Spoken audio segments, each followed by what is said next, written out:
Canine dog stands between mother and her baby. What he sniffed out in the nursery was life-changing. What happened next will leave you speechless. A mother's ordinary morning turned into a nightmare that almost cost her everything. If you're listening from anywhere around the world, make sure to like, share, subscribe, and comment where you're tuning in from. The story you're about to listen to will change how you see the bond between humans and animals forever. Sarah Jenkins never thought her biggest protector would have 4 legs and a wet nose. On that crisp October morning in Millbrook, Vermont, she woke up to the sound of her 5-year-old son Tommy giggling in the kitchen. The sun streamed through the yellow curtains of their small 2-story house, casting warm shadows across the hardwood floors that creaked with every step. "Mommy, can we have pancakes?" Tommy's voice echoed from downstairs, followed by the familiar sound of paws clicking against the kitchen tiles. Sarah stretched and smiled. 3 years had passed since the accident that took her husband Mike, but mornings like these reminded her that life still held beautiful moments. She slipped on her fuzzy slippers and padded down the hallway, passing the framed photos that lined the walls. Pictures of Mike in his police uniform, Tommy's first day of kindergarten, and dozens of shots featuring their loyal companion Max. Max wasn't just any dog. The German Shepherd had been Mike's canine partner for 6 years before Mike's death in a car accident. When the department offered to retire Max early and let Sarah keep him, she didn't hesitate. The dog had been grieving too, refusing to eat for weeks after Mike's funeral, but slowly, Max had become Tommy's shadow and Sarah's silent guardian. "Morning, buddy," Sarah whispered as she entered the kitchen to find Max sitting perfectly still beside Tommy's chair, his dark eyes alert and watchful. Tommy was already dressed in his favorite dinosaur pajamas, spooning cereal into his mouth while chattering about his upcoming show-and-tell presentation. Max's tail thumped against the floor twice, his usual morning greeting, but something felt different. The dog's ears were slightly raised, and his nose twitched as if catching a scent that didn't belong. "You okay, Max?" Sarah reached down to scratch behind his ears. His fur felt slightly damp with morning dew from his early bathroom break in the backyard. "He's been acting weird," Tommy said between bites of cereal. "He keeps staring at my room." Sarah poured herself coffee from the pot that had automatically brewed at 6:30, just like every morning for the past 3 years. The routine comforted her. Coffee, breakfast with Tommy, pack his lunch, drive him to school, come home to Max's patient eyes waiting by the door. "Weird how?" she asked, settling into the chair across from Tommy. "Like he's listening to something, but there's nothing there, Mommy." Max's head turned sharply toward the staircase that led to the second floor. His body went rigid, every muscle tense. Sarah had seen this posture before, back when Mike would bring Max to family barbecues. It was his alert stance, the one he used when he detected something during drug searches or when tracking suspects. "Max?" Sarah's voice carried a note of concern. The dog didn't respond. His gaze remained fixed on the stairs, his breathing shallow and controlled. A low, almost inaudible whine escaped his throat. Tommy finished his cereal and jumped up from his chair. "I need to get my backpack from my room." "Wait." Sarah caught his arm gently. Something in Max's posture made her nervous. "Let me go get it for you." But Tommy was already heading toward the stairs, his small feet pattering across the kitchen floor. Max moved like lightning. In one fluid motion, the German Shepherd positioned himself between Tommy and the bottom step, his body creating an unmovable barrier. "Max, move!" Tommy tried to push past the dog, but Max didn't budge. Sarah stood up slowly, her coffee mug forgotten on the table. In all the years Max had lived with them, he had never blocked Tommy's path, never disobeyed a direct command from either of them. Mike used to say that Max was trained to follow family hierarchy, and after Mike's death, that meant Sarah and Tommy were his pack leaders. "Max, what's wrong?" Sarah approached the dog carefully. Max's tail wasn't wagging. His ears were pinned back slightly, and his eyes held an intensity she hadn't seen since his working days with Mike. He looked up at her once, a quick glance that seemed to say, "Trust me," then returned his attention to the stairs. "But I need my homework folder," Tommy whined, trying once more to squeeze past Max. The dog let out a sharp bark, not aggressive, but firm. It was the same bark Mike had taught him to use when alerting to danger during searches. Sarah's heart began to beat faster. "Tommy, go brush your teeth in the downstairs bathroom," she said, her voice steadier than she felt. "But my toothbrush is upstairs." "Use mine for today," Tommy grumbled, but obeyed, disappearing into the small powder room off the kitchen. Sarah knelt beside Max, placing her hand on his neck. His pulse was elevated, and she could feel the tension in his muscles. "What is it, boy? What do you smell?" Max's training had been extensive. Mike used to tell her stories about how the dog could detect drugs hidden in car tires, explosives buried in walls, even people hiding in spaces that seemed impossible to access. His nose was a precision instrument, capable of detecting scents in parts per billion. But they lived in a quiet Vermont neighborhood.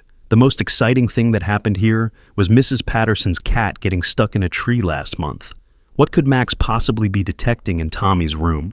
Sarah stood up and took a step toward the stairs. Max immediately moved to block her path too, his brown eyes pleading with her to understand something he couldn't communicate with words. Okay, she murmured. "I won't go up there yet." She pulled out her phone and scrolled through her contacts until she found Officer Davis, one of Mike's former colleagues who still checked on them occasionally. Her finger hovered over the call button.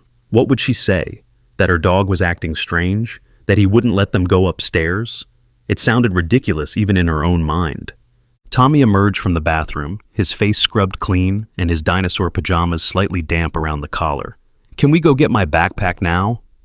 "Actually, why don't you wear your backup clothes today? The ones in the laundry room closet." "But those are my old school clothes, and my show and tell project is in my room." Sarah glanced at Max, who hadn't moved from his position at the bottom of the stairs. His breathing was still controlled, still alert, still protective. "What's your project about again?" "The rock collection Daddy helped me start. Remember? We found that cool sparkly one near the lake last summer." Sarah's throat tightened at the mention of Mike. He had been so excited about that rock hunting expedition, spending hours teaching Tommy about different minerals and geological formations. The collection lived on Tommy's bedroom windowsill, each specimen carefully labeled in Mike's neat handwriting. "Tell you what," Sarah said, forcing a smile, "why don't you tell everyone about Max instead? About how he used to help Daddy catch bad guys?" Tommy's eyes lit up. "Really? Can I tell them about the time he found the missing kid in the woods?" "Of course." Max's ears twitched at the mention of the rescue mission, one of his most celebrated cases with Mike, but his position at the base of the stairs remained unchanged. Whatever he was detecting hadn't gone away. Sarah managed to get Tommy dressed and fed without him needing anything from upstairs, though she could see his confusion growing. The little boy kept glancing at Max, clearly puzzled by the dog's unusual behavior. "Mommy, why won't Max let us go upstairs?" "I don't know, sweetheart, but Max is very smart, and sometimes he knows things we don't. Like when he knew Daddy was sad before Daddy even cried." Sarah's breath caught. She remembered that day clearly. It was right after Mike's partner had been injured in the line of duty. Mike had come home trying to act normal, but Max had immediately gone to him, resting his head on Mike's lap, with an understanding that seemed almost human. Yes, like that. The drive to Tommy's school was quiet, except for his excited chatter about his new show-and-tell topic. Sarah's mind kept returning to Max's rigid posture at the bottom of the stairs. In the rearview mirror, she could see their house growing smaller, and she wondered what was waiting for them when they returned. After dropping Tommy off, Sarah sat in her car in the school parking lot for several minutes, her hands gripping the steering wheel. She pulled out her phone again, and this time pressed Officer Davis's number. "Sarah, everything okay?" Davis's voice was warm but immediately concerned. "I'm probably being paranoid, but Max is acting strange. He won't let us go upstairs." There was a pause. "Acting strange how?" "Like he's on alert, the way Mike described him during drug searches. He's blocking the stairs and won't move." "When did this start?" "This morning. Maybe earlier, I'm not sure. Tommy mentioned Max was staring at his room yesterday, but I didn't think much of it." Davis was quiet for a moment. Sarah could hear papers shuffling in the background, probably case files on his desk. "Sarah, I want you to listen to me carefully. Don't go upstairs when you get home. I'm going to swing by with my K9 unit just to be safe." "You think Max is detecting something dangerous?" "Max was one of the best detection dogs in the state. If he's alerting, there's a reason. I'll be there in 20 minutes. Sarah drove home with her heart pounding. The familiar streets of Millbrook seemed different now, charged with an undercurrent of anxiety she couldn't shake. When she pulled into her driveway, Max was sitting in the front window, watching for her return. She unlocked the front door to find him in exactly the same position as when she'd left, stationed at the bottom of the stairs like a furry sentinel. His tail gave a single wag when he saw her, but he didn't abandon his post. "What do you know that I don't, boy?" she whispered, settling onto the couch to wait for Officer Davis. Max turned his head to look at her, and in his dark eyes, she saw something that made her shiver. It wasn't just alertness or training, it was fear. The sound of a police cruiser pulling into her driveway made Max's ears perk up, but still, he didn't move from the stairs. Officer Davis knocked on the front door, followed by the sound of another car door slamming. Through the window, Sarah saw him approaching with a younger officer and a Belgian Malinois on a leash. "Sarah, this is Officer Rodriguez and his partner Zeus," Davis said as she let them in. "Zeus is trained in narcotics and explosives detection." Max acknowledged the other dog with a brief glance, but remained focused on the staircase. Zeus immediately began working, his nose to the ground as Rodriguez guided him around the first floor. "Nothing down here," Rodriguez reported after several minutes. Davis looked at Max, who hadn't moved. Mike always said Max had the best nose he'd ever worked with. If Max won't let you upstairs, we need to take that seriously. Zeus and Rodriguez started up the stairs with Davis close behind. Sarah watched from the bottom, Max still beside her, his body trembling slightly with suppressed energy. "Clear in the bathroom," Davis called down. "Master bedroom clear," Rodriguez added. But when they reached Tommy's room, Zeus immediately went rigid, his nose pointing toward the far corner of the room near the window. "We've got something." Davis's voice carried a sharp edge. "Sarah, I need you to take Max and go outside, now." "What is it?" "Just go, please." Sarah's hands shook as she grabbed Max's leash, though the dog seemed reluctant to leave his post. As they stepped onto the front porch, she could hear the officers talking in urgent, low voices upstairs. Max sat beside her, his attention still focused on the house, every line of his body radiating tension. 15 minutes later, Davis emerged from the house with a grim expression. In his gloved hands was a clear evidence bag containing what looked like a small metal container, no bigger than a jewelry box. "Sarah, we need to talk." The metal container sat on Sarah's kitchen table like a poisonous spider, its dull silver surface reflecting the afternoon light streaming through her windows. Officer Davis had placed it there after the bomb squad declared it safe to handle, though the word safe felt like a cruel joke given what they'd discovered inside Tommy's bedroom. "It was hidden behind the heating vent near his window," Davis explained, his voice heavy with concern, "wedged so far back that you'd never see it unless you were specifically looking." Sarah stared at the container, her hands wrapped around a mug of coffee that had long gone cold. Max lay at her feet, finally relaxed now that the threat had been removed from the house, but his ears still twitched at every sound. "What was in it?" she asked, though part of her didn't want to know. Davis exchanged a glance with Rodriguez, who was packing up Zeus's detection equipment. "Chemical residue, old but still active. The lab will need to run more tests, but preliminary analysis suggests it's something that shouldn't exist in a civilian home." "You mean like drugs?" "No." Davis sat down across from her, his expression grim. "More like military-grade chemical compounds, the kind used in warfare." Sarah's coffee mug slipped from her numb fingers, hitting the table with a sharp clink that made Max's head snap up. "That's impossible. How would something like that end up in my house?" "That's what we need to figure out. How long have you lived here?" 8 years. Mike and I bought the house right after we got married." Sarah's mind raced through memories of home inspections, moving boxes, countless quiet evenings in what she'd thought was their safe haven. "Has anyone else had access to the house? Contractors, repair people, previous owners?" The previous owners were an elderly couple, the Hendersons. They moved to Florida when their health started failing. As for contractors, Sarah tried to think. "We had the roof repaired 2 years ago, and a plumber fixed the upstairs bathroom last spring. But they were all local companies, people Mike knew from the community." Davis made notes in a small notebook. "What about Mike's work? Did he ever bring case files home, evidence, anything related to his investigations?" "Never. He was strict about keeping work and home separate, said it was too dangerous to mix the two." But even as she said the words, Sarah felt a nagging doubt creep into her mind. There had been times when Mike seemed preoccupied, taking phone calls in the garage or staying up late on his laptop. She'd assumed it was paperwork or scheduling issues with the K-9 unit. Rodriguez finished packing his equipment and approached the table. "Mrs. Jenkins, Zeus detected traces of the same compounds in several other locations in your son's room. Whatever was in that container, it's been leaking for a while." Sarah's blood ran cold. Leaking. Tommy sleeps in that room every night.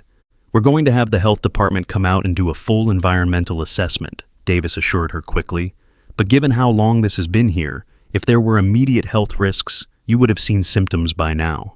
What kind of symptoms? The two officers exchanged another look that made Sarah's stomach clench with fear. Respiratory issues, headaches, fatigue, skin irritation, Rodriguez listed. Has Tommy complained about any of those things recently? Sarah thought back over the past few weeks. Tommy had been coughing more than usual, and she'd attributed it to the changing seasons. He'd also been more tired lately, falling asleep earlier and seeming sluggish in the mornings. He's had a cough, she admitted, her voice barely above a whisper. And he's been more tired than usual. I thought it was just school starting up again. Davis leaned forward. We need to get Tommy checked out by a doctor as soon as possible. I'm going to call ahead to the hospital and explain the situation. Oh, God. Sarah buried her face in her hands. How long do you think that thing has been in his room? Hard to say without more analysis. Could be months. Could be years. Years. The word hit Sarah like a physical blow. How many nights had Tommy slept mere feet away from that container? How many times had he played on his bedroom floor, breathed in whatever toxic substances were slowly seeping into his air? Max stood up suddenly, his head tilted toward the front door. A moment later, Sarah heard the familiar sound of a school bus stopping at the corner. Tommy would be walking up their street any minute, excited to tell her about his show-and-tell presentation. I need to pick up Tommy from his bus stop, Sarah said, standing on shaky legs.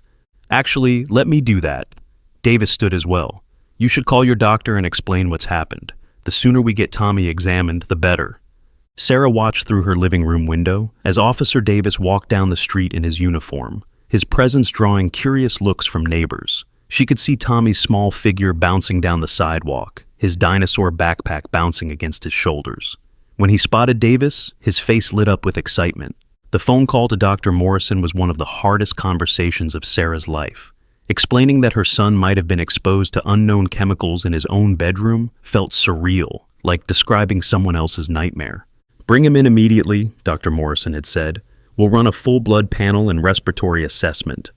By the time Davis returned with Tommy, Sarah had managed to compose herself enough to smile when her son burst through the front door. Mommy! Officer Davis says he knew Daddy, and he has a police dog too. That's wonderful, sweetheart. Sarah knelt down to Tommy's level, studying his face for any signs of illness she might have missed. His cheeks were slightly flushed from the walk home, and she could hear a faint wheeze in his breathing. Can we go upstairs now? I want to show Officer Davis my rock collection. Actually, honey, we need to go see Dr. Morrison first. Tommy's face fell. Am I sick? We just want to make sure you're healthy. You know how you've been coughing lately? It's just a little cough, Tommy protested, and I'm not tired anymore. I took a nap at school during quiet time. Sarah's heart clenched. Tommy never napped at school. He was usually too energetic to sit still for long periods. The drive to Dr. Morrison's office was tense. Tommy chattered about his day, but Sarah noticed he had to pause occasionally to catch his breath. Max sat in the back seat, his calm presence somehow reassuring, despite everything that had happened. Dr. Morrison was waiting when they arrived, his usual cheerful demeanor replaced by professional concern. He'd known Tommy since birth, and had been Mike's doctor as well. Hey there, Tommy, Dr. Morrison said as they settled into the examination room. I hear you've been feeling a little under the weather. I'm fine, Tommy insisted, but his voice sounded hoarse. The examination was thorough. Dr. Morrison checked Tommy's breathing, looked at his throat, felt his lymph nodes, and drew blood for testing. Throughout it all, Tommy remained cheerful, though Sarah could see fatigue creeping into his movements. His respiratory function is slightly compromised, Dr. Morrison told Sarah quietly, while Tommy played with toys in the corner. Nothing immediately life-threatening, but there's definitely some irritation in his airways. The blood work will tell us more about potential chemical exposure. How long before we get results? I'm putting a rush on everything. 24 hours for the basic panel, maybe 48 for the more specialized toxicology tests. Sarah felt like she was drowning in uncertainty. Every decision she'd made as a mother was now questionable. How had she missed the signs? How had she failed to protect her son in their own home? When they returned home, Officer Davis was waiting on their front porch with a woman Sarah didn't recognize. Sarah, this is Detective Laura Walsh from the State Police. She specializes in cases involving hazardous materials. Detective Walsh was in her 40s, with short gray hair and sharp blue eyes that seemed to take in everything at once. She shook Sarah's hand with a firm grip. "Mrs. Jenkins, I know this is overwhelming, but I need to ask you some questions about the container we found." "Of course." Tommy ran inside to greet Max, leaving the adults on the porch. Sarah could hear him talking to the dog through the open door, his voice still carrying that slight hoarseness. "Officer Davis filled me in on the basics, but I need to understand more about your husband's work," Detective Walsh began. "Was he involved in any cases that might have put your family at risk?" Mike never talked about specific cases at home. He said it was department policy. But he might have made enemies, people he arrested, cases that went wrong. Sarah thought about the question seriously. Mike had arrested hundreds of people over his career, from drug dealers to domestic abusers. It was possible that someone held a grudge, but the idea of them hiding chemical weapons in her house seemed like something out of a movie. "There was one case that really bothered him," she said slowly. "About 6 months before he died. He was working with federal agents on something big, but he couldn't tell me details. He was stressed about it for weeks." Detective Walsh made notes. "Do you remember any names, dates, anything specific?" "No, but he was spending a lot of time with Agent Carter from the DEA. They had several meetings that Mike said were classified." "Agent Carter, do you remember his first name?" Sarah closed her eyes, trying to recall conversations from 3 years ago. "David, I think, or Daniel, something with a D. We'll track him down. In the meantime, I need you to think about anyone who might have had access to your house during the time frame when this container could have been placed." "How long are we talking about?" "Based on the chemical degradation, possibly 2 to 3 years, maybe longer." The timeline made Sarah's head spin. 2 to 3 years ago, Mike was still alive. They were still a complete family, still felt safe in their small Vermont town. "I'll make a list," she promised. As Detective Walsh prepared to leave, she turned back to Sarah with a serious expression. "Mrs. Jenkins, until we know more about what we're dealing with, I strongly recommend that you and Tommy stay somewhere else, just as a precaution." "For how long?" "Until we can guarantee your house is completely safe." Sarah looked through the doorway at Tommy, who was lying on the floor next to Max, reading a picture book aloud to the patient dog. This was their home, the place where she and Mike had planned to raise their family. Now it felt contaminated, dangerous. "We can stay with my sister in Burlington," she said finally.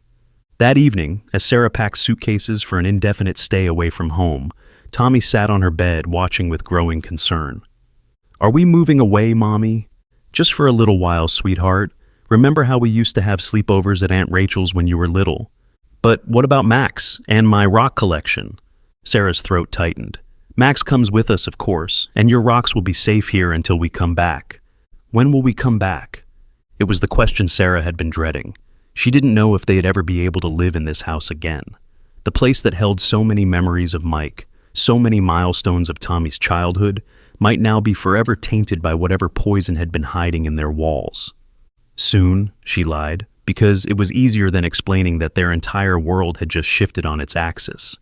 As they drove away from the house that night, Max in the back seat with Tommy, Sarah caught a glimpse of their home in the rearview mirror.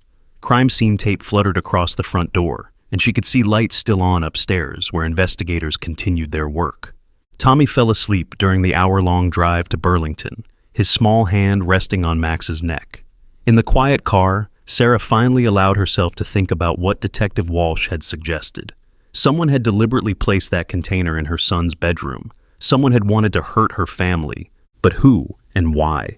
The questions haunted her as she carried Tommy into her sister's guest room, his breathing still slightly labored, even in sleep. Max settled immediately beside the bed, resuming his protective vigil. What kind of monster would poison a child's bedroom? And how long had they been living with this silent threat? The blood test results arrived 48 hours later, while Sarah sat in her sister Rachel's kitchen, watching Tommy play in the backyard with Max. The German Shepherd hadn't left Tommy's side since they'd arrived in Burlington, as if he sensed the boy needed extra protection. Dr. Morrison's voice was gentle but serious over the phone. "Sarah, I need you to sit down." "Just tell me," she said, gripping the phone tighter. "Tommy's blood shows elevated levels of several heavy metals and chemical compounds that shouldn't be there. The good news is that the levels aren't immediately life-threatening. The concerning news is that prolonged exposure could have caused permanent damage if we hadn't caught it when we did. Sarah's legs gave out, and she sank into one of Rachel's kitchen chairs. Through the window, she could see Tommy laughing as Max gently retrieved a tennis ball, the dog's mouth soft and careful around the toy. What kind of damage? Respiratory function, neurological development, possibly his immune system, but children are remarkably resilient, and now that he's away from the source, his body should start clearing these toxins naturally. How long will that take? Months, possibly a year for complete recovery. We'll need to monitor him closely with regular blood work. After hanging up, Sarah sat in stunned silence. A year.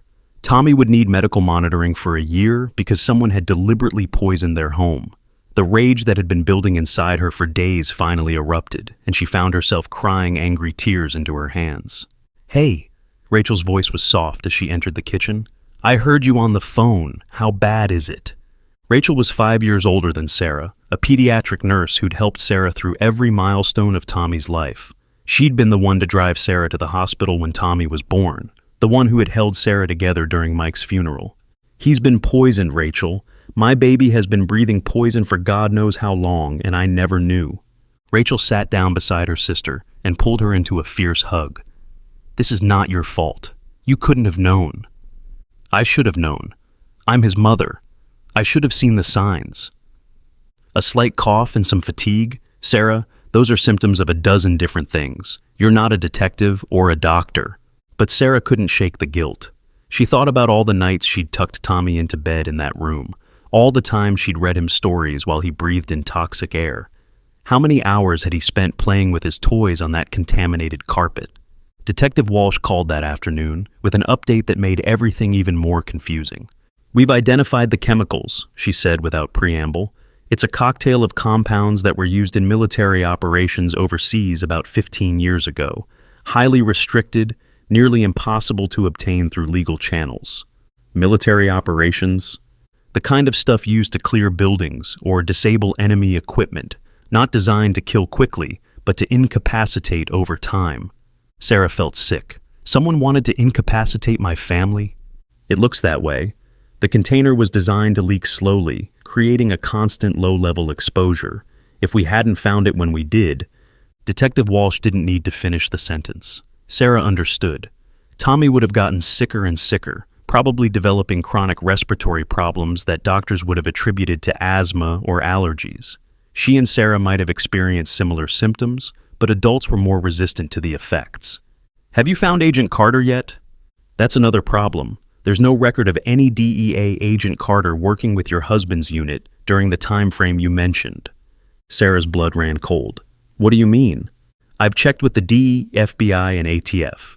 No Agent Carter, David, or Daniel, or any other first name worked with local K-9 units in Vermont 3 years ago. But Mike met with him multiple times. I saw them together. Can you describe this person?" Sarah closed her eyes, trying to recall the man she'd glimpsed a few times when Mike brought work colleagues home. Tall, maybe 6'2", dark hair, clean-shaven. He drove a black SUV with government plates. "We're going to need you to work with a sketch artist. If this person was impersonating a federal agent, it adds a whole new dimension to the case." After the call ended, Sarah stared at her phone in disbelief. The man Mike had trusted, the person he'd worked closely with during those stressful weeks before his death, might have been lying about his identity. Worse, he might have been the one who placed the chemical container in Tommy's room. That evening, while Tommy was absorbed in a cartoon, Sarah called Officer Davis. "I need to ask you something about Mike's accident," she said, keeping her voice low. "Sarah, we investigated that thoroughly. It was a rainy night, poor visibility, and Mike's car slid off the mountain road. There was no evidence of foul play." "But what if there was? What if someone wanted Mike dead?" Davis was quiet for a long moment. "What makes you ask that now?" Sarah told him about the fake Agent Carter, about the military-grade chemicals, about the timeline that suggested the container had been placed while Mike was still alive. "Jesus," Davis breathed. "You think someone was trying to kill your whole family?" "I think someone was trying to send Mike a message, and when that didn't work, they escalated. I'm going to request that we reopen Mike's case. If you're right, if someone murdered him and then tried to poison you and Tommy." The words hung in the air like a death sentence. Sarah had spent 3 years grieving her husband's accidental death, believing that fate had simply dealt their family a cruel blow. Now she had to consider that Mike had been murdered and that the killer had continued targeting his family even after he was gone. The sketch artist arrived the next morning, a patient woman named Detective Sarah Collins who specialized in witness interviews. Sarah did her best to recall every detail about the man who'd claimed to be Agent Carter. He had a small scar through his left eyebrow, she remembered suddenly, and he wore expensive suits, not the kind of clothes you'd expect from a government employee. The sketch that emerged looked like a corporate executive or lawyer, not a federal agent. Detective Collins showed it to Tommy as well, asking if he'd ever seen the man around their house. "Oh yeah, that's Mr. Carter," Tommy said immediately. "He came to dinner once when Daddy was still alive. He brought me a toy police car." Sarah's heart stopped. She'd forgotten about that dinner, one of the few times Mike had brought work home. The man had been charming, asking Tommy about school and complimenting Sarah's cooking. He'd seemed genuinely interested in their family. "Do you remember anything else about him, Tommy?" Detective Collins asked gently. "He had really white teeth, and he knew about my rock collection. He said he used to collect rocks too when he was my age." "He went up to Tommy's room?" Sarah asked, her voice sharp with fear. "Just for a minute, to see the rocks. Daddy went with him." Sarah felt like she was going to be sick. The man had been in Tommy's bedroom, had seen the layout, had probably identified the perfect hiding spot for his chemical weapon. And Mike, trusting and unsuspecting, had escorted their future tormentor right to their son's most vulnerable space. Detective Walsh called that afternoon with more disturbing news. "We ran the sketch through facial recognition databases. No matches in any law enforcement or military records, but we got a hit in corporate databases." "Corporate?" "The man in your sketch matches security camera footage from a chemical supply company in Massachusetts. Someone matching his description purchased several restricted compounds 3 years ago using false credentials. The same compounds that were in the container? Components that could be used to create the same mixture, yes." Sarah sank onto Rachel's couch, overwhelmed by the implications. This wasn't a random attack or a case of mistaken identity. Someone had deliberately targeted her family, had spent time and money to acquire military-grade chemicals, had gained Mike's trust to access their home. "Why?" she whispered. "Why would someone do this to us?" "That's what we need to figure out. I'm having your husband's old case files reviewed. There has to be a connection." Tommy's cough was getting worse despite being away from the contaminated house. Dr. Morrison started him on a treatment regimen designed to help his body process and eliminate the toxins, but the little boy was confused and frightened by all the medical attention. "Am I going to die like Daddy?" he asked Sarah one night as she tucked him into the guest bed at Rachel's house. "No, sweetheart, absolutely not. The doctors are just making sure you stay healthy. But I feel sick all the time now." It was true.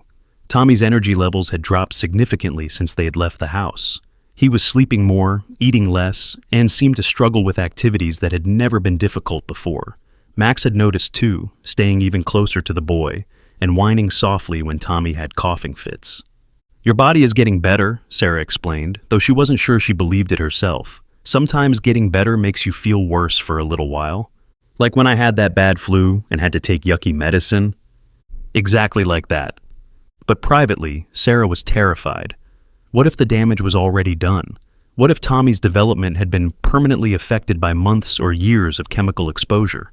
Officer Davis visited 3 days later with Mike's case files spread across Rachel's dining room table. Sarah had never seen them before, and reading through the reports of her husband's final weeks was like discovering a stranger. Mike was working on something big, Davis confirmed, but it wasn't a drug case like we initially thought. What was it?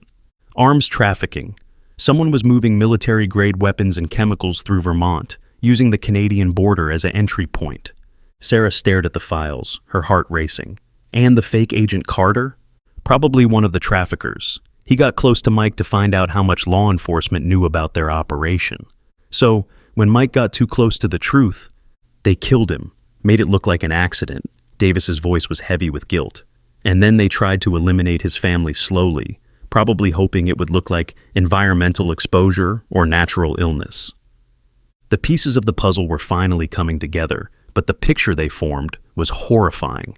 Mike had died because he was good at his job, because he'd gotten too close to exposing a criminal network.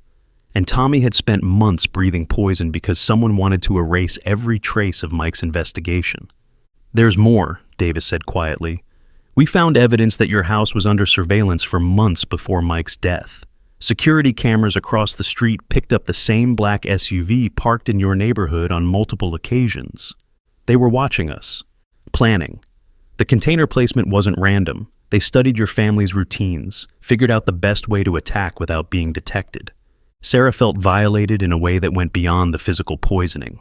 These people had watched her son play in the yard, had observed their family's most intimate moments, had planned their destruction with cold calculation. "Are we safe now?" she asked. Davis hesitated. "We don't know if there are other containers, other threats. Until we catch these people, I can't guarantee your safety."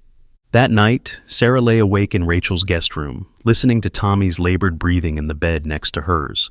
Max was curled up on the floor between them, his ears alert even in sleep. Every small sound made Sarah's heart race, wondering if the people who had killed Mike had found them again. She thought about the man who'd sat at her dinner table, who'd smiled at her son and complimented her pot roast while planning their slow destruction. How many other families had he destroyed? How many other children were breathing poison right now because of his greed? The rage that had been building inside her crystallized into something harder and more dangerous than grief. Someone had murdered her husband and poisoned her child. Someone was going to pay. But first, she had to keep Tommy alive long enough to see justice done. What Sarah discovered in Mike's hidden files the next day would change everything she thought she knew about her husband's death. Rachel had gone to work, leaving Sarah alone with Tommy, who was napping fitfully on the couch with Max beside him. The little boy's breathing was becoming more labored, and Sarah had already called Dr. Morrison twice that morning with concerns about his deteriorating condition. Sarah was going through Mike's personal effects, boxes that had been stored in Rachel's basement since the funeral, when she found something that made her blood freeze. Hidden in the lining of Mike's duty bag was a small digital recorder and a manila envelope sealed with tape. Her hands shook as she opened the envelope. Inside were photographs, documents, and a letter written in Mike's careful handwriting. The letter was addressed to her. "Sarah," it began, "if you're reading this, something has happened to me. I've been investigating something bigger than anything our department has ever handled, and I'm afraid I've put our family in danger." Sarah sank into Rachel's armchair, her heart pounding as she continued reading. "The man calling himself Agent Carter isn't who he claims to be. His real name is Marcus Webb, and he's part of an international arms trafficking network that's been using Vermont as a corridor to move weapons and chemical compounds into Canada. They've been paying off local officials and using law enforcement contacts to stay ahead of investigations." The letter went on to detail months of secret investigation that Mike had been conducting on his own time. He'd discovered that several recent cases involving missing military equipment had been covered up or mishandled deliberately. Chemical compounds that should have been destroyed after military exercises were being diverted and sold to the highest bidder. "Webb approached me 6 months ago, claiming to be DEA and asking for cooperation on a joint task force. I was suspicious from the beginning, but I played along to gather evidence. What I found terrified me. They're not just trafficking weapons, Sarah. They're planning something big, something that could kill hundreds of people." Sarah's hands trembled as she turned the page. "I've been documenting everything, recording conversations, taking photographs. The evidence is in my safety deposit box at First National Bank. Box 247, the key is taped under the drawer in my desk at home. If something happens to me, take everything to Agent Jennifer Morrison at the FBI field office in Burlington. She's the only federal agent I trust." The letter continued with specific instructions for accessing the evidence and warnings about who not to trust within the local police department. But it was the final paragraph that broke Sarah's heart. "I'm sorry for keeping this from you, but I couldn't risk their safety or yours. Webb has already made veiled threats about Tommy, asking questions about his school schedule and activities. If they're willing to kill a police officer, they won't hesitate to hurt our family. Please keep Tommy safe, and remember that Max knows when something is wrong. Trust him always." Sarah was crying by the time she finished reading. Mike had known he was in danger. He'd been trying to protect them while building a case against ruthless criminals who had no qualms about murdering children. She picked up the digital recorder with trembling fingers and pressed play. Mike's voice filled the quiet room, and for a moment, it felt like he was there with her. "This is recording number 37. his voice said. Date is March 15th, 3 years ago. I'm meeting with Webb again tonight. He's getting suspicious about my questions, but I think I'm close to identifying his entire network. The recording contained conversations between Mike and the man who had called himself Agent Carter. Sarah listened in growing horror as Webb discussed shipments of chemical weapons, payments to corrupt officials, and plans for what he called the final demonstration. We need to show these government idiots what real power looks like, Webb's voice said on the recording. A few strategic releases in populated areas, and they'll be begging to pay us whatever we want for protection. Strategic releases of what? Mike's voice asked. The same compounds we've been testing in smaller doses, but concentrated, weaponized. A single container could take out a city block. Sarah stopped the recording, her stomach churning with nausea. The chemical container in Tommy's room hadn't just been intended to kill her family. It had been a test run for something much worse. She fast-forwarded through hours of recordings until she found what she was looking for, evidence of the planned murder. Jenkins is getting too close, Webb's voice said. We need to eliminate him before he ruins everything. How? Another voice asked, one Sarah didn't recognize. Make it look like an accident. Sabotage his car, wait for a rainy night. Mountain roads are dangerous. What about his family? We'll handle them separately. The wife and kid need to disappear slowly, quietly. Can't have any loose ends asking questions. Sarah turned off the recorder and sat in stunned silence.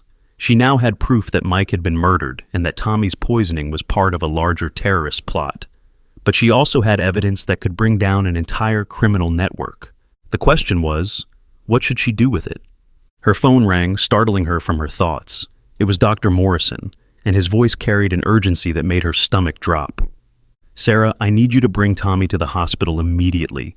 His latest blood work shows a significant deterioration. What kind of deterioration? His body isn't processing the toxins as well as we'd hoped. In fact, some levels are increasing instead of decreasing.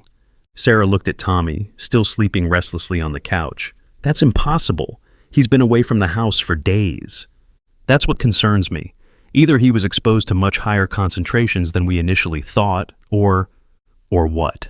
Or there's another source of exposure. The words hit Sarah like a physical blow. She looked around Rachel's house with new eyes, wondering if Webb's people had somehow contaminated this place too. Had they been following her family, continuing their slow assassination attempt even after the house was discovered?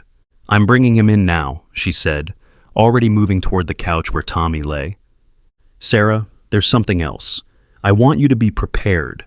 Tommy's symptoms are progressing to a point where we might need to consider more aggressive treatment. What does that mean? Chelation therapy, possibly blood transfusions. His little body is struggling to cope with the toxic load. Sarah woke Tommy gently, trying to keep the panic out of her voice. Hey, sweetheart, we need to go see Dr. Morrison again. Tommy's eyes were glassy with fever, and his breathing sounded like he was trying to breathe through a straw. I don't feel good, Mommy. I know, baby. The doctors are going to help you feel better. Max immediately stood when he saw Sarah preparing to leave, his trained instincts telling him that Tommy needed protection. Sarah grabbed the digital recorder and Mike's letter, stuffing them into her purse. If something happened to her, at least the evidence would be found. The drive to the hospital was the longest 20 minutes of Sarah's life. Tommy dozed fitfully in his car seat while Max sat alert in the back, his eyes constantly scanning their surroundings. Every black SUV they passed made Sarah's heart race, wondering if Webb's people were still hunting them.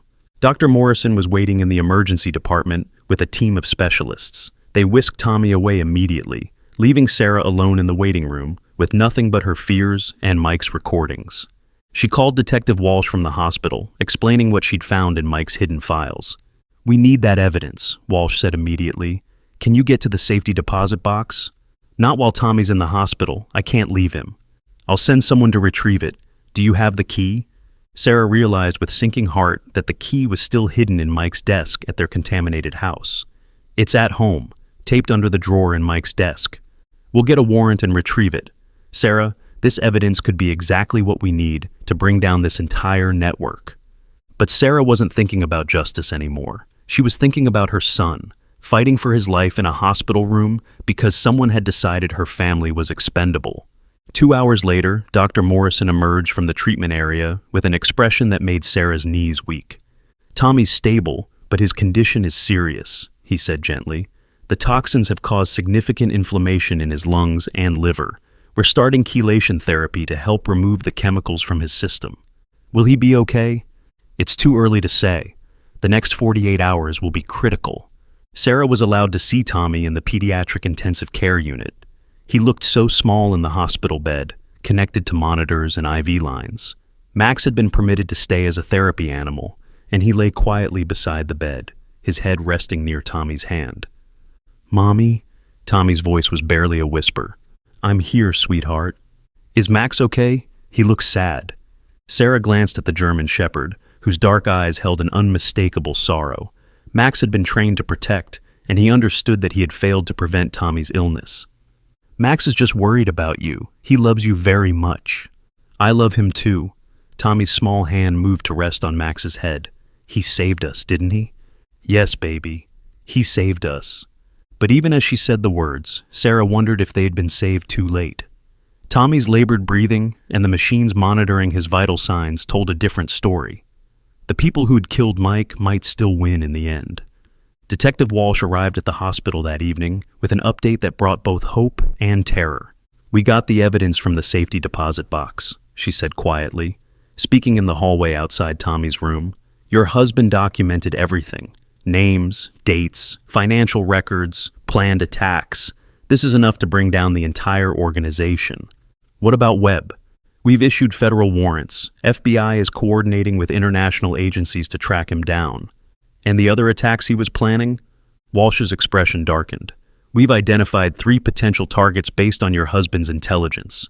Federal agencies are moving to secure those locations now." Sarah felt a mixture of relief and grief. Mike's sacrifice might prevent hundreds of deaths, but it couldn't bring him back or undo the damage to Tommy. "There's something else," Walsh continued. "We found evidence that Webb's people have been watching you even here in Burlington. Your sister's house has been under surveillance." Sarah's blood went cold. "Are we safe here?" "We're moving you to a secure location as soon as Tommy can be transported. Federal marshals will provide protection until this is resolved." That night, Sarah sat beside Tommy's bed, holding his small hand, while Max kept vigil at their feet. The little boy's breathing was slowly improving with treatment, but the doctors warned that full recovery could take months. "Mommy?" Tommy's voice was stronger than it had been earlier. "Yes, sweetheart?" "Will the bad people who hurt Daddy try to hurt us again?" Sarah hesitated, wanting to lie but knowing that Tommy deserved honesty. "Some very good people are working to catch the bad people. We're going to be safe." "Because Max is protecting us?" "Because Max is protecting us, and because Daddy left us clues to help the good people win." Tommy was quiet for a moment, processing this information with the serious consideration that children give to important things. "Daddy was a hero, wasn't he?" Sarah's throat tightened with emotion. "Yes, baby. Daddy was definitely a hero. And Max is a hero too. The biggest hero I know."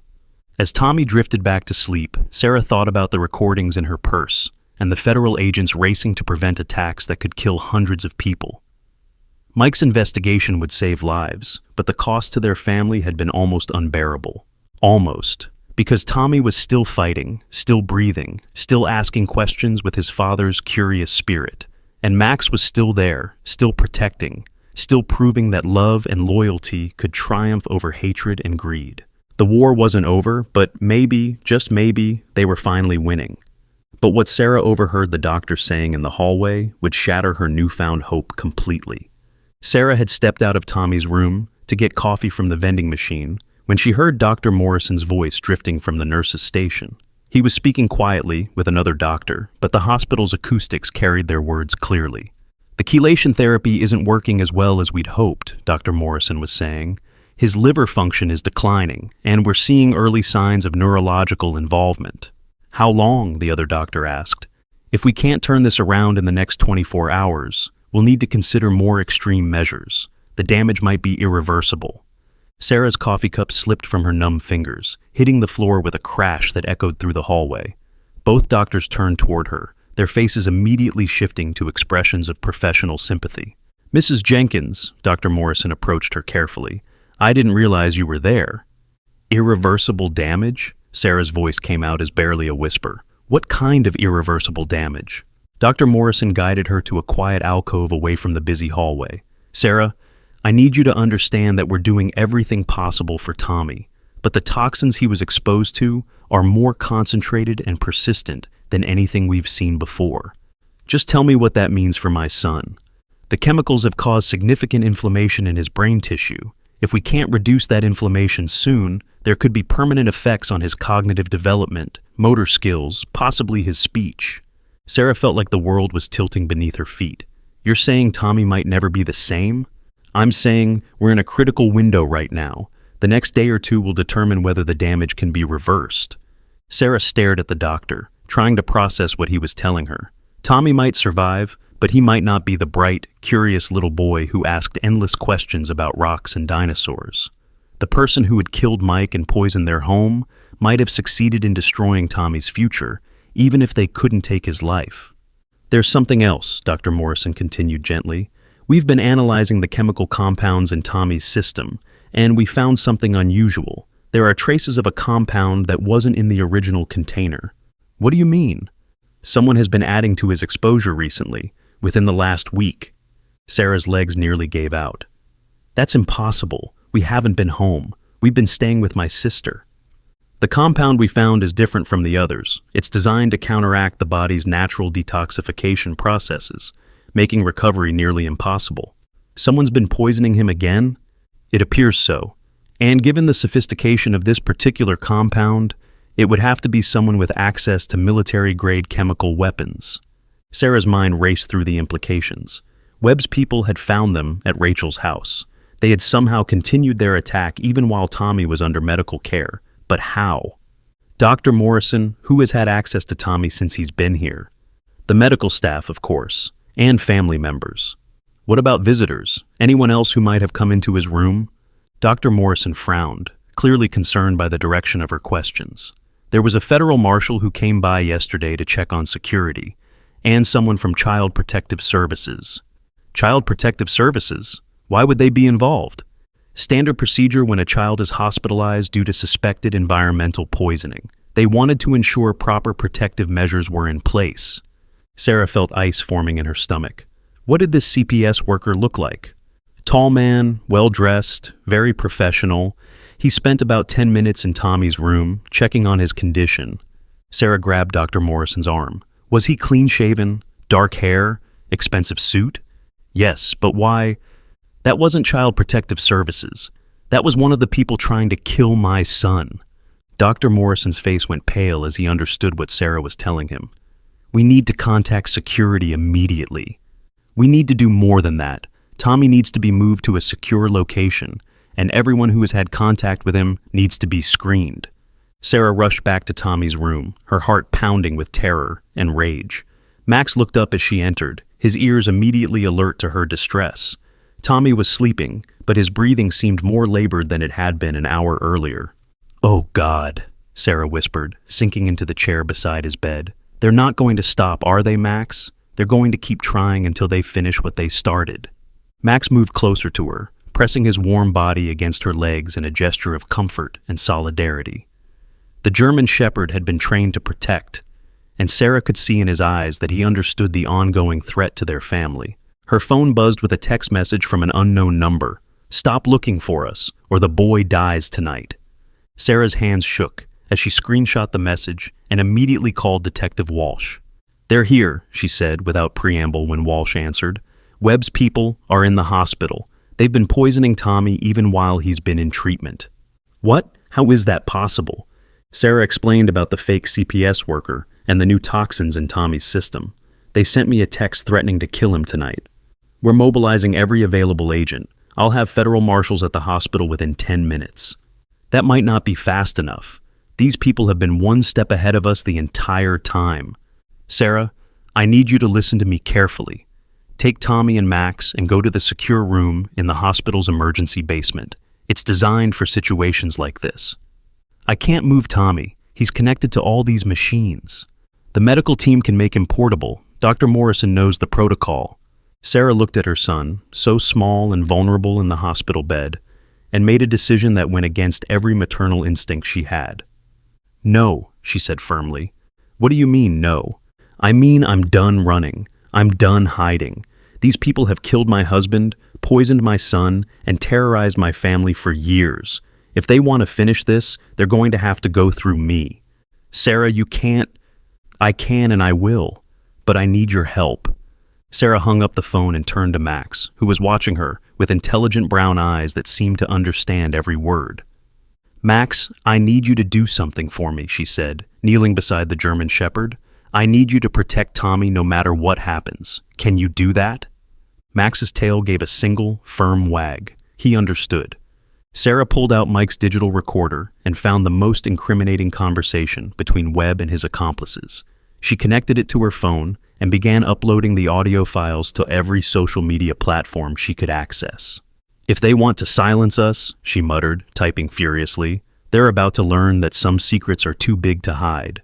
She posted the recordings on Facebook, Twitter, Instagram, TikTok, and YouTube, along with a detailed explanation of what had happened to her family. She tagged news organizations, law enforcement agencies, and anyone else who might amplify the message. Within minutes, her phone was buzzing with notifications as the story began to spread across the internet. The recordings of Webb discussing planned terrorist attacks and the murder of a police officer were going viral in real time. Sarah's phone rang. It was Walsh again. "What the hell are you doing?" the detective demanded. "You just compromised an active federal investigation." "No," Sarah said calmly. "I just made it impossible for them to cover this up. Now the whole world knows what Webb and his people have done. You've also painted a target on your back. The target was already there. At least now everyone can see who put it there." Dr. Morrison rushed into the room with a team of nurses. "Mrs. Jenkins, we need to move Tommy immediately. Hospital security has identified at least 3 suspicious individuals in the building. How long until the federal marshals arrive?" 5 minutes, maybe less." Sarah looked at Tommy, who was starting to wake up due to all the activity in the room. His eyes were clearer than they had been in days, and for a moment she saw a flicker of her bright, curious little boy. "Mommy?" His voice was weak but alert. "What's happening?" "The bad people are trying to hurt us again, sweetheart, but we're not going to let them." Tommy's small hand reached for Max, who immediately moved closer to the bed. "Max will protect us, right?" "Max will protect us." The medical team worked quickly to make Tommy's monitors and IV lines portable. Sarah helped them transfer him to a wheelchair equipped with mobile medical equipment, all while keeping one eye on the hallway outside. "There's a service elevator at the end of the hall," Dr. Morrison explained. "It goes directly to the secure basement level." But as they prepared to leave the room, the lights in the hallway went out. Emergency lighting kicked in immediately, casting an eerie red glow over everything. Sarah heard footsteps in the corridor, measured and purposeful. "They're here," she whispered. Max's hackles rose, and a low growl rumbled in his throat. The German Shepherd positioned himself between Tommy's wheelchair and the door, every muscle tense and ready. Sarah's phone lit up with a call from an unknown number. Against her better judgment, she answered. "Mrs. Jenkins." The voice was calm, professional, familiar. It was the man who had called himself Agent Carter, the man who had sat at her dinner table and planned her family's destruction. "Webb." "Very good. I see you've been doing your homework. The whole world knows what you are now. The recordings are everywhere." Webb's laugh was cold and humorless. "Do you really think that matters? I've been planning for this contingency since your husband first started asking the wrong questions. Then why are you still trying to hurt my son?" "Because loose ends have a way of becoming problems later. Your husband thought he was clever, gathering evidence, building his case. He never understood that some organizations are bigger than the law." Sarah could hear the footsteps getting closer in the hallway. The hospital staff was huddled together near the far wall, clearly terrified but trying to stay professional. "What do you want?" "I want you to understand that this was never personal. Your family was simply in the wrong place at the wrong time. If your husband had minded his own business, none of this would have been necessary. He was protecting people. That was his job. His job was to follow orders and ask fewer questions. Now, I'm going to give you a choice, Mrs. Jenkins. You can come with me quietly, and your son will receive the medical care he needs to make a full recovery. Or you can continue this pointless resistance and watch him die slowly while you're powerless to help him." Sarah looked at Tommy, who was watching her with wide, frightened eyes. Max was still growling, his body coiled like a spring. "There's a third option," Sarah said into the phone. "Oh, and what's that?" "You underestimated my husband. You underestimated me, and you definitely underestimated Max." Sarah hung up the phone and turned to Dr. Morrison. "Is there another way out of here?" "The stairwell at the opposite end of the hall leads to a different basement level." "How many of them do you think there are?" "Based on what security reported, probably 3 or 4. Sarah made a decision that would have seemed impossible just days earlier. She was no longer thinking like a grieving widow or a terrified mother. She was thinking like the wife of a police officer, like someone who'd learned from the best. "Dr. Morrison, I need you to take Tommy and the medical team down the service elevator. Max and I are going to create a distraction." "That's insane. You can't fight trained killers." "I'm not going to fight them. I'm going to let Max do what he was trained to do." Sarah knelt beside the German Shepherd, looking into his intelligent eyes. "Max, these are the bad people who hurt Mike. These are the people who hurt Tommy. Can you stop them?" Max's growl deepened, and Sarah saw something shift in his posture. The family pet disappeared, replaced by the highly trained police dog that had once been one of the most feared canine units in the state. "Take Tommy," Sarah told Dr. Morrison. "Get him to safety. Max and I will hold them off." "Mrs. Jenkins, go. Now." As the medical team wheeled Tommy toward the service elevator, Sarah heard her son's voice calling back to her. "Mommy, be careful." "I will, sweetheart. I love you. I love you too, and I love Max." The elevator doors closed, taking Tommy to safety. Sarah was alone in the hallway with Max, waiting for the people who had destroyed her family to come for them. She didn't have to wait long.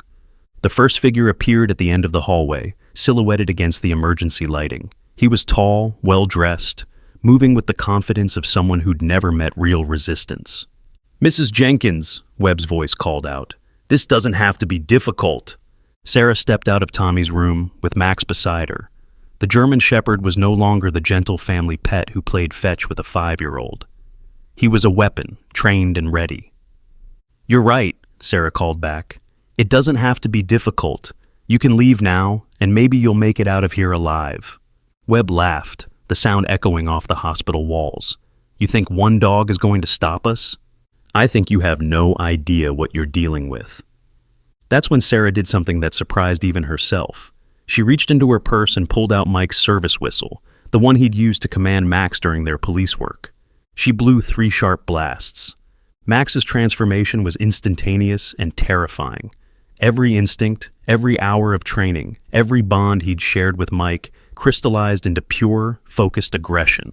He launched himself down the hallway like a missile, 70 pounds of muscle and determination aimed at the people who'd killed his partner and threatened his family.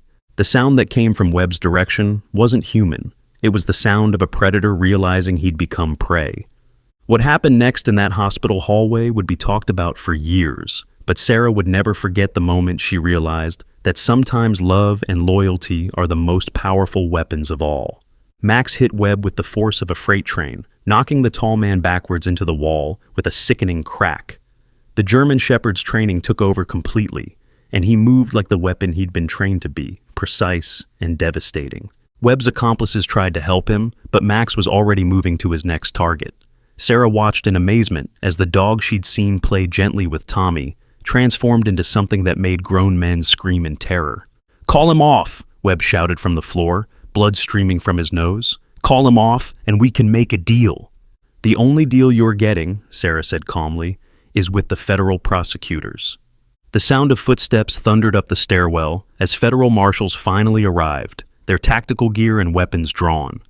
But by the time they reached the hallway, Max had already neutralized 3 armed men without sustaining a single injury. "Down! Everyone down!" the marshal shouted. Sarah immediately called Max back to her side with Mike's whistle. The German Shepherd returned instantly, his training overriding his aggression the moment he received the command. He sat beside Sarah, panting slightly but alert, ready to attack again if needed. Webb was unconscious, his expensive suit torn and bloody. His 2 accomplices were writhing on the floor, one clutching a dislocated shoulder and the other nursing what appeared to be a broken wrist. "Ma'am, are you injured?" the lead marshal asked Sarah. "No, but my son is in the basement. He needs medical attention immediately." "We'll get him. You're safe now." As the marshals secured the scene and called for medical backup for the injured criminals, Sarah knelt beside Max and wrapped her arms around his neck. "Good boy," she whispered. "Mike would be so proud of you." Max's tail wagged once, and for a moment, Sarah could swear she felt Mike's presence in the hospital hallway. The case that had cost him his life was finally closed. Dr. Morrison appeared at the far end of the hallway with Tommy in his wheelchair, flanked by 2 federal agents. The little boy's face lit up when he saw Sarah and Max. "Mommy, did Max catch the bad guys?" "Max caught the bad guys," Sarah confirmed, her voice thick with emotion. "Is it over now?" Sarah looked at Webb, who was being loaded onto a stretcher by paramedics while handcuffed to the rail. Detective Walsh had arrived and was already coordinating with federal agents to process the scene and gather evidence. "Yes, sweetheart, it's over." But even as she said the words, Sarah knew that the real work was just beginning. Tommy would need months of medical treatment to fully recover from his chemical exposure. She would need to rebuild their lives, find a new place to live, help her son heal from trauma that no child should ever experience. Detective Walsh approached her as the scene began to clear. "The recordings you posted online have been viewed over 2 million times in the last hour," she said. "News organizations are picking up the story, and federal agencies are getting calls from around the world with information about Webb's network. Will it be enough to stop them? Between your husband's evidence and what we've gathered tonight, we'll be dismantling this organization for years. Mike's investigation saved hundreds of lives." Sarah felt a wave of grief and pride wash over her. Mike hadn't died in vain. His sacrifice had meaning, had purpose, had prevented unimaginable tragedy. "What happens now? You and Tommy will be in protective custody until the trials are over, but after that, you'll be free to rebuild your lives however you want." Sarah looked down at Tommy, who had fallen asleep in his wheelchair despite all the excitement. Max was lying beside him, the gentle family pet once again, his head resting protectively near the little boy's hand.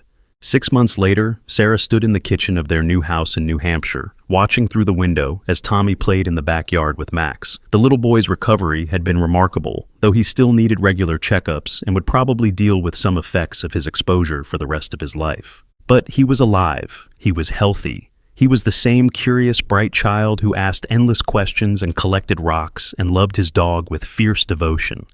The trials had been a media sensation. Webb and his surviving accomplices had been convicted on dozens of charges, including terrorism, murder, and weapons trafficking. The organization they'd uncovered had tentacles reaching into 12 countries, and the investigation was still ongoing. Sarah had testified at each trial, her voice steady and strong as she told the world what these monsters had done to her family. The recordings Mike had made were played in courtrooms around the world, his voice speaking from beyond the grave to ensure that justice was served.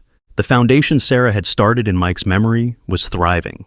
The Mike Jenkins K-9 Foundation provided support for families of fallen police officers and funded advanced training for detection dogs. Max had become something of a celebrity, appearing at fundraising events and demonstrations to show children how smart and brave police dogs could be.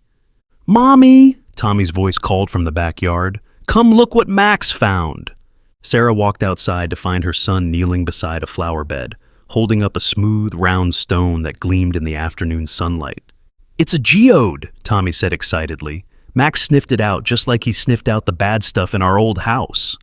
Sarah knelt beside them, examining the rock that would soon join Tommy's new collection.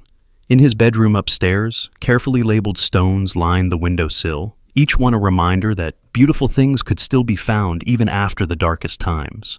"Good boy, Max," she said, scratching behind the German shepherd's ears. "You're still protecting us, aren't you?" Max's tail wagged, and his dark eyes held the same intelligence and devotion they'd always carried. He'd been their guardian angel, their early warning system, their protector when they needed him most. That evening, as Sarah tucked Tommy into his new bed in their safe house, he asked the question that had become part of their nightly routine. "Will you tell me the story about how Max and Daddy caught bad guys together?" "Of course," Sarah said, settling into the chair beside his bed. Max took his usual position on the floor, alert but relaxed. "Once upon a time," Sarah began, "there was a very brave police officer named Mike who had the smartest, strongest partner in the whole world." "Max," Tommy said with a smile. "That's right, Max. And together, they made sure that families like ours could sleep safely at night." As she told the familiar story, Sarah thought about how much their lives had changed. They'd lost so much, but they had also discovered strength they never knew they possessed. They'd learned that love could survive the worst kind of evil, that justice could prevail even when it seemed impossible, and that sometimes the most unlikely heroes had four legs and wet noses. Tommy drifted off to sleep halfway through the story, his small hand resting on Max's head. Sarah kissed his forehead and whispered the words she said every night. "Sweet dreams, sweetheart. Max and I will keep you safe." She turned off the light and headed downstairs, Max following quietly behind her. In the living room, she paused at the mantelpiece where Mike's photo sat beside his Medal of Valor and Max's retired service collar. "We did it, Mike," she whispered to the photo. "We kept Tommy safe. We got the bad guys. And we're going to be okay." Outside, the New Hampshire night was peaceful and quiet. No threats lurked in the shadows. No poison contaminated the air they breathed. For the first time in years, Sarah felt truly safe. She settled onto the couch with a cup of tea, and Max jumped up beside her, something he'd never been allowed to do when Mike was alive. But rules had changed after everything they had been through. Some things mattered more than others. "You know what, Max?" Sarah said, stroking his soft fur. "I think we're exactly where we're supposed to be." Max's tail wagged once, and he rested his head on her lap with a contented sigh. Through the window, Sarah could see stars beginning to appear in the clear night sky, bright points of light against the darkness. They'd survived the worst thing imaginable, and they'd come through it together, not unchanged, but unbroken, not without scars, but not without hope. And in the morning, there would be new adventures, new stones to find, new memories to make, a future that Mike would have wanted for them, built on the foundation of his sacrifice and Max's unwavering loyalty. The hero with no words had spoken volumes, and his message was clear. Love endures, protection never ends, and family is everything. This incredible true story shows us that sometimes our greatest protectors come in the most unexpected forms. Max's keen senses and unwavering loyalty saved Tommy's life and helped bring down an international criminal network. If this story moved you, please like, share, subscribe, and comment below where you're watching from. Stories like this remind us of the unbreakable bond between humans and animals, and how love can triumph over even the darkest evil. What's the most amazing thing your pet has ever done to protect your family? Share your stories in the comments below.